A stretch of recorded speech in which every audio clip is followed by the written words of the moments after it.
food language is something that I think as a developing practitioner, I didn't think enough about. And we are heavily influenced by people around us or growing up, our family, coaches. I guess as time has gone on, I've realized how critical a question it is and how important the language that we use is. And I've been very familiar with more extreme language, but I guess the question we want to ask is our language around food limiting our performance? Can it limit our performance? Well, I think it definitely can. I think it can hold us back from what would actually allow you to perform better and step into the mindset of the type of athlete that you want to be, type of person that you want to become. Because if you're so focused on, well, not even focused, but I think the normalization of certain language around food can blind people and can just lead them down a path of whatever words come up or whatever normal eating looks like in that environment is just what happens. It's just what becomes normalized, as opposed to being very intentional about how you speak around food, intentional about your choices as it relates to your performance, and just being aware of maybe some of the influences that play a big part in how you make food decisions. So this was the biggest thing in what we do, is that we're creating this intentionality around language and around practices that support performance, as opposed to just being dragged in the directions of fads and trends and extreme language, and that can pull you very easily away from what truly matters for performance. What is some of the more maybe extreme language that we might hear that we know it's kind of red flag when it comes to undermining our behaviors or undermining our mindset around food or negatively impacting our relationship with food?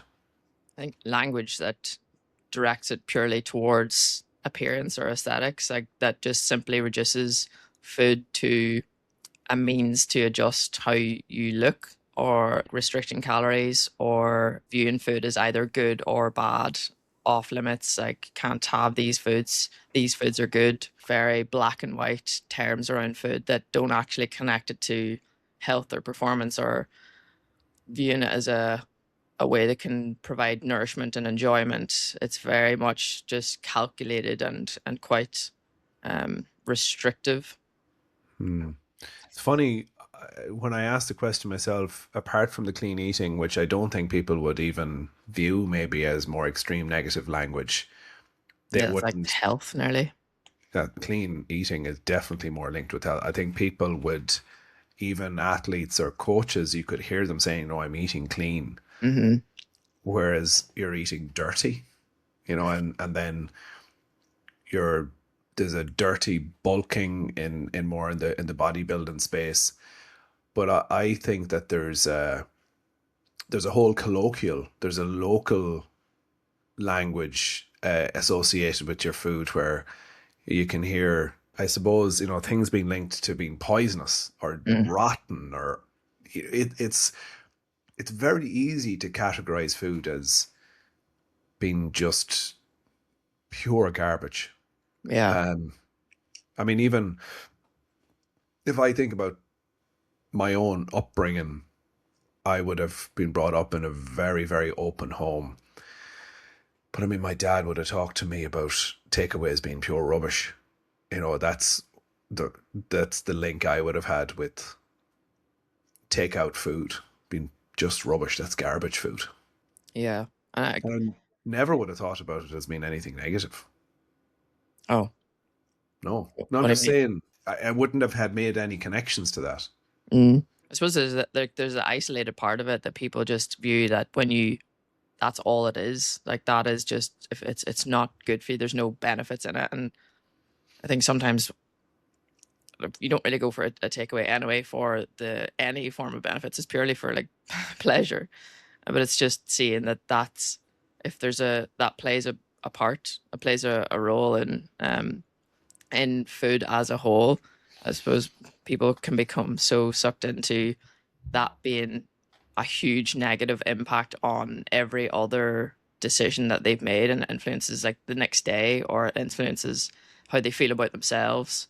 Like it Mm. becomes this whole moral thing that you are a good person if you eat good food, or Yeah, you're yeah. you're bad. Like it's It's not. linked to your character. Yeah, yeah. It's funny as we're going through it, I'm thinking more about the messaging, low fat food, full fat Coke, and then how processed foods are so closely linked to the demon, to the devil, to the Mhm. to big business, and it's a fascinating space. And then there's the we talked about even dieting. I'm on a diet Mhm.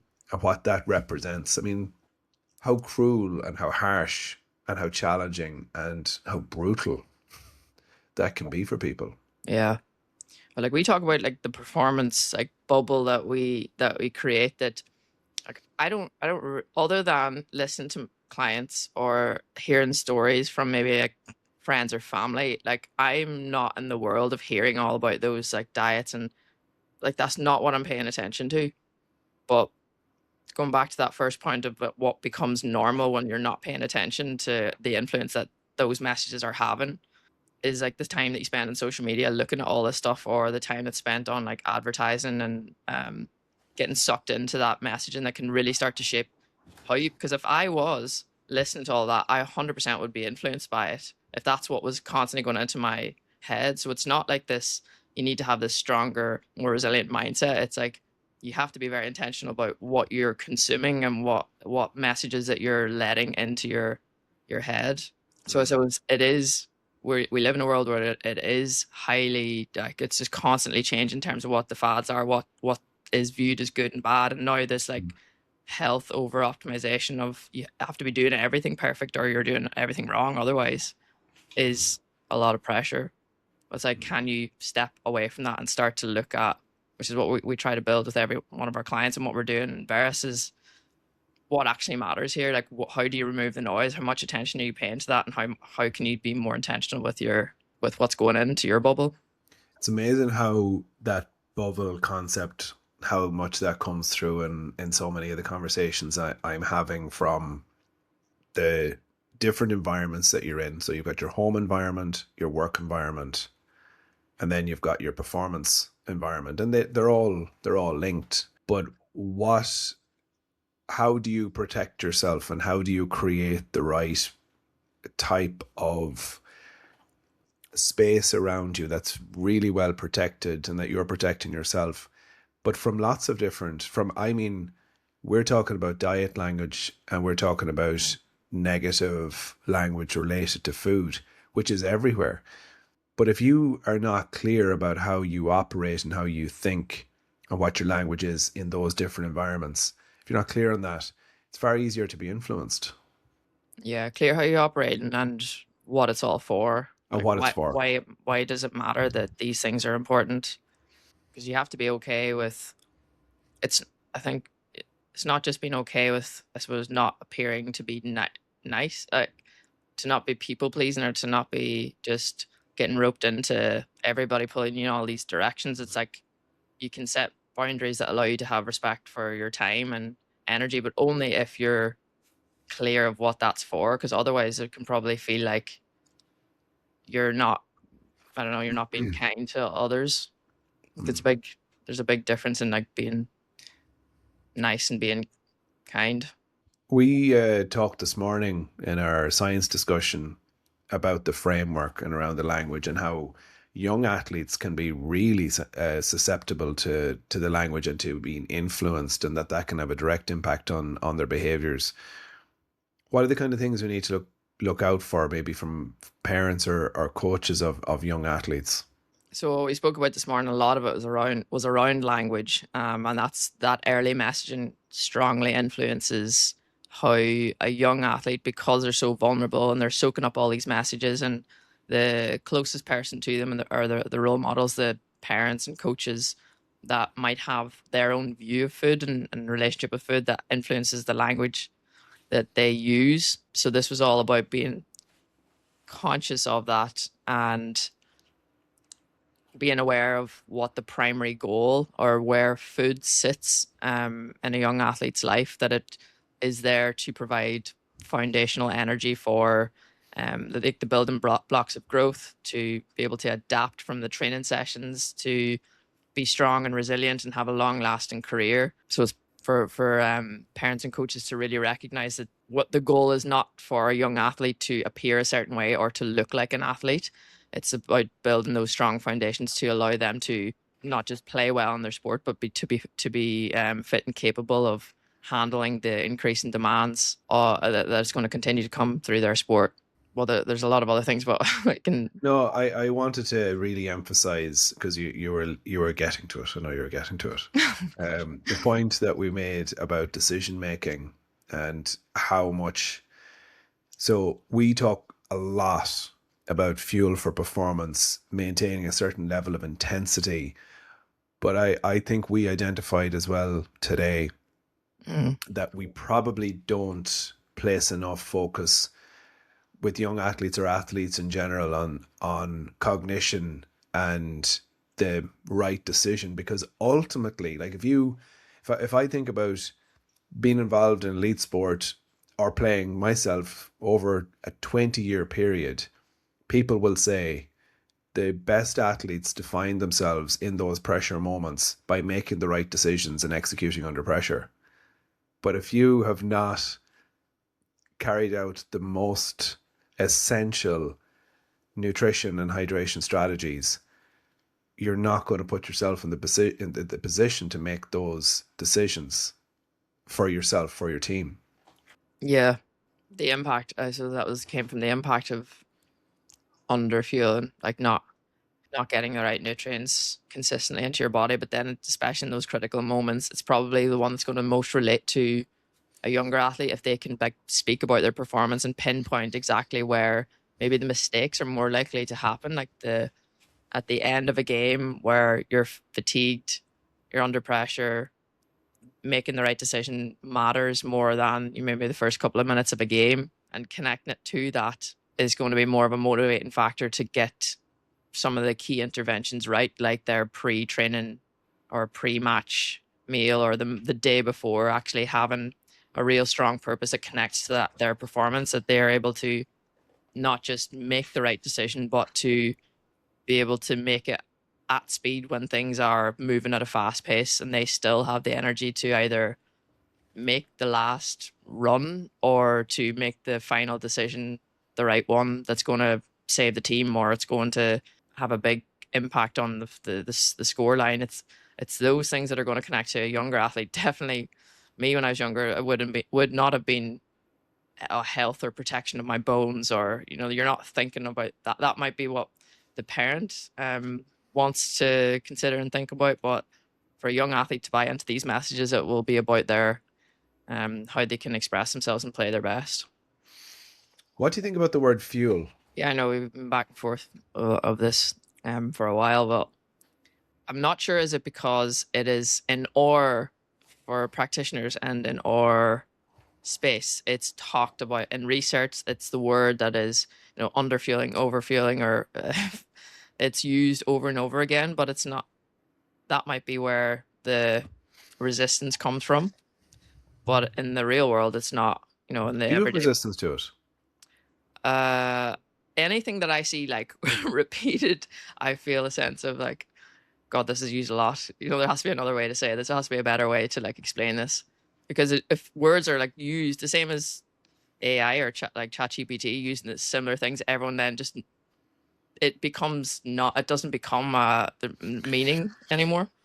Mm. So I don't know, is it because of the repeated use of it, but I think if I think you made a good point this morning where connecting fuel to performance, but then for growth and development, it might be like find it more like building blocks, or using a what we use is like the pause to recover. So you're just connecting it to something that's a bit more tangible. I don't want to mix any of this up because fuel can be a very useful word to help people recognize food. I think my resistance really came not just because of the repeatability of it, but because of the wider impact and just narrowing food to one Yeah. word when it carries so much more weight and carries so much more value way beyond fuel. And I would often find that athletes who just think about food as fuel can miss some of the other aspects of it, and that can then lend itself a little bit to just seeing food in one dimension Hmm. rather than seeing it as we talked about the holistic recovery aspect, how it nurtures the body, how it brings people together, the connection element, the sense of joy, fun, and I know Yeah. some people will never see it like that, but it's knowing how this language sits because we even from our event in Portugal, we talked about food and we talked about nutrition and we asked the question about how it sits in people's head. And everybody, when you ask the question, say, oh no, food, nutrition, positive. And then you peel back the layers, Mm. people Like begin fear and to guilt and acknowledge mm. guilt. They say calories, they think tracking, they think accountability. And I was on with a client, a fantastic young athlete hurler this week, and we were talking about he had made absolutely phenomenal progress with his body composition over the past year, and it's not just food; it was holistic in how he approached it. But when he mentioned about tracking calories, he said, "I became obsessed, and eventually it wears you down. I just couldn't. I just couldn't keep it up." But he felt guilt because he hadn't maintained it. Because that, for him, represented the progress that he had made. And now, when he thinks about his behaviors, he said he was just eating the same food all the time because it was easier to track. But it cemented a certain type of pattern that he doesn't know how to operate outside the boundaries of. Yeah, I suppose it nearly transitioned back into the poor behaviors when you view it as fuel as well that we were trying to avoid. Because even in this paper, that's what we were saying, that it didn't really acknowledge much in terms of the enjoyment, the cultural aspect of food, or the sharing, or the just the fact that it does play a role in pleasure and relaxation. And look how much joy it brought in Portugal in all of our like food activities and like sitting around the dinner table and conversation, and none of that was discussed of like we're sitting down to have our fuel. No, that, and I think I would go insane if every Yeah. time we sat down, we were breaking the food down into its components. Yeah. Oh, Daniel, how much, or Gemma, how much protein is it that? But some of the participants said that the first thing that they looked at on the menu was not the food options, it was the Hmm. macronutrient breakdown and the calories. Yeah. Yeah, because we had spoke before about whether we would do an activity around the menu in itself, and I talked about like options, which certainly has. It is just that balance of like where you place in or embed the education, but don't put so much focus on just having information and knowledge around food that misses the point of us sitting down and relaxing after training. And yes, appreciating that the food is supporting the recovery aspect, but it's not what you're thinking about when you're sitting down to have the meal. It's like about the taste, the flavor, the What other people are having and enjoying. yeah. You mentioned today and that we need to develop a module as part of our playbook around this, and there was lots of different components of it. Why do you think it's so important now? And I don't necessarily mean now. I mean, how did you? Because I have always recognized how, and we have as a team, like our first philosophy that we developed had self-talk, which linked to our personal language around performance, our self-value, and how you connect that to food. So that's been a part of our discussions for a long time. Hmm. But what was kind of the light bulb when you thought we need a module around this? Well, I think our current youth athlete playbook, we have. messages throughout the whole thing on language and self-talk. The very start of it is about how you can create a positive environment for a young athlete to connect with language that relates to food in a much more positive light as opposed to pressure. So we do speak about it, but I think from recent clients conversations and a lot of the topics that would come up, and specifically this paper and us actually sitting down as a team and discussing it in more detail, has emphasized the maybe more our responsibility for having an influence in this space around not just language, but it was more so social media. Like how could a young athlete start to become more intentional with their habits on social media and what their parents and coaches are having a have a part to play in it for sure. But if there's probably spending more time on social media than listening to their parents, and that's probably having a bigger shape on their decisions and feelings and emotions around food and their body image. So I think if we could nearly inspire change in that sense, and more education around how to use social media for good. Is there any language that you've changed yourself? I mean, I'm quite reflective about it now, and I think about the way people would ask me, "Is that bad for you? Mm. You know, is this something I need to cut out?" And hearing that being so glaringly obvious that people are immediately thinking about, "Oh, I have to stop doing that. I know this is not good." And is there anything when you think about your own mindset around how it's evolved? Because I just it's funny, we shared that video from one of our recent podcasts around the conversation around energy, and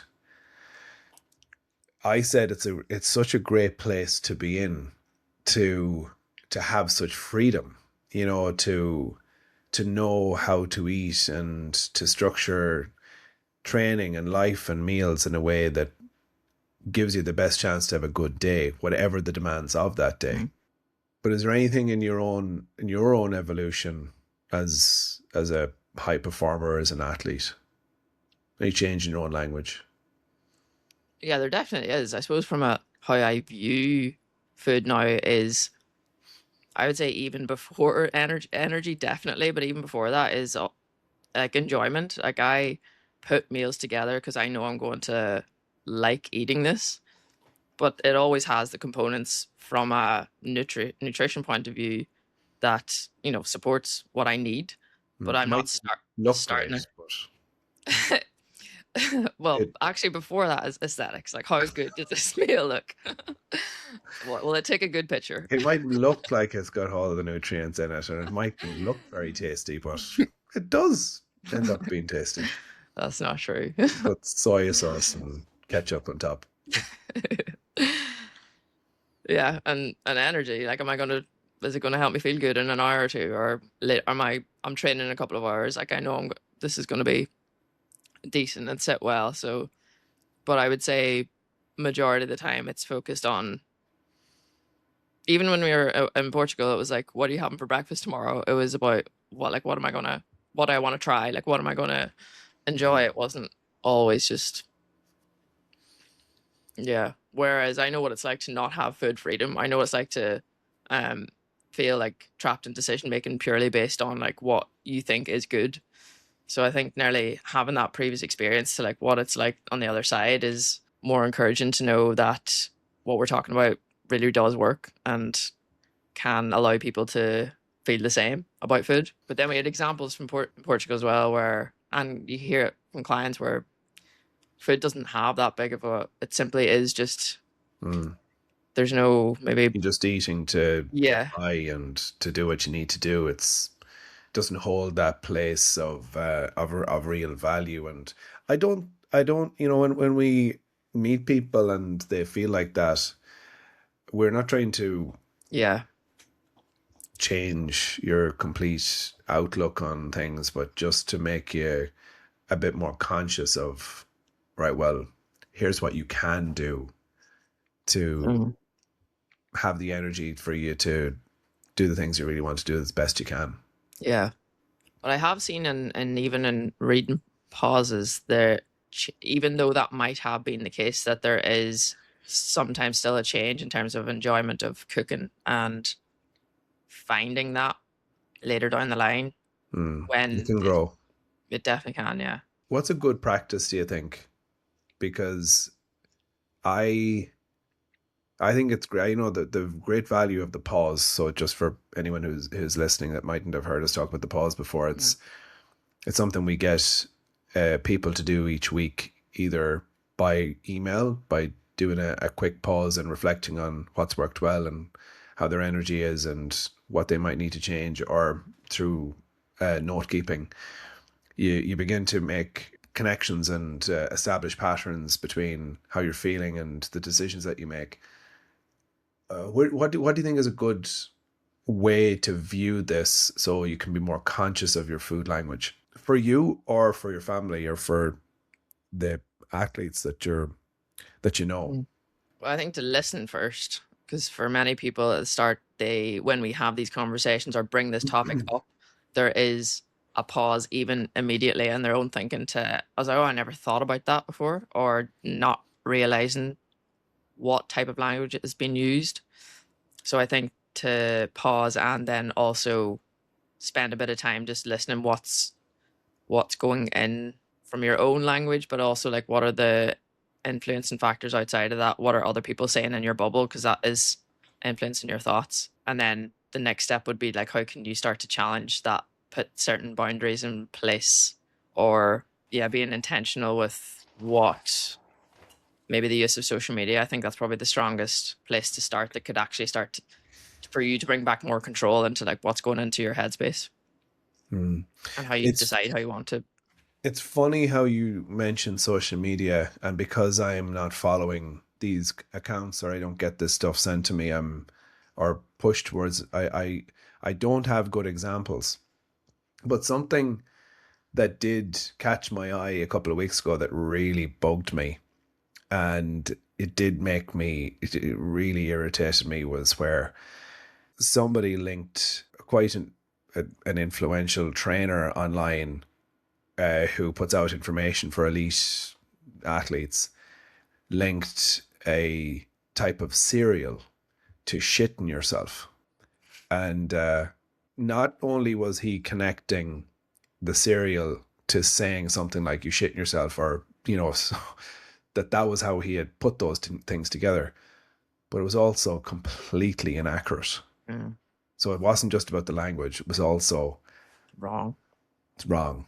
Yeah. You're actually wrong about Yeah. that message, and you've completely, I mean, misunderstood, is the most polite way of saying energy metabolism and how food is converted to energy or glycogen. This misinformation is like, It's misinformation. So that's a social media example, but you're also creating, like you were saying, this food is shite, it's shit. mhm. Yeah. It's very frustrating, and undermines and creates such confusion. Yeah. Like going on to social media, there's a lot of good on social media, but uh, being intentional with what you're choosing to follow as well. So even if you do go on to it, you're not going to be bombarded with these messages that are just pure rubbish. The last kind of comment or point I would make, that's very, very, very simple, is just to think about your own language Mhm. and your words associated with food, and to listen to your own language. Listen to yourself, and hear, like, what is your own voice and what is your own words associated with how you eat, and Mhm. see what comes through. And then it's all about changing that, or just even realigning that narrative: intensity, energy, strength. For me, like as an athlete, power, performance, being your best. These are the things that, progress, being able to make the right decisions. All of these things come, if you think like that, then your connection to the decisions that you make and the value that you're placing around your food decisions are likely to be far better. Yeah. Yeah. Because it's nearly hard to make that connection to like the bad the bad choice, but it actually changes how you view that and what you want more of, as opposed Correct. to like removing it. Makes it easier to make those good choices. Yeah, very good. Thank you, everyone. I know it a slightly more layered, let's put it that way, conversation, but a really valuable one. Thanks for listening.